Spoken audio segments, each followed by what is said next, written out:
Part 2 mga ka-super ng stand angle grinder natin na nabili sa Shopee. Bubuuin ko na siya, tapos mamaya testing natin. No. Ang maganda dito mga ka-super, hindi siya mabigat. Sakto lang yung gaan niya. No, hindi siya mabigat. So kailangan lang maayos yung paggamit natin.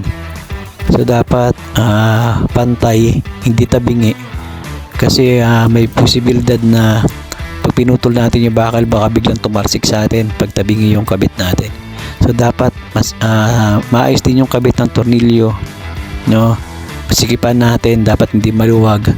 Kasi angle grinder to, may posibilidad na tatalsik sa atin yung bakal o kaya yung maputol yung disc pag tumabingi. So medyo delikado to. So kailangan maayos, pantay para safe tayo pag nagputol tayo ng bakal. No, maganda dito, pwedeng pamutol ng kahoy, pamutol ng bakal. So ito malapit nang matapos mga ka-super, iti-testing natin to. Puputol tayo ng bakal mamaya. Ito, malapit na, kinakabit ko na yung grinder. Makikita nyo kung paano natin iti-testing to. Kung effective ba talaga itong nabili natin sa Shopee. Budget meal lang to mga ka-super.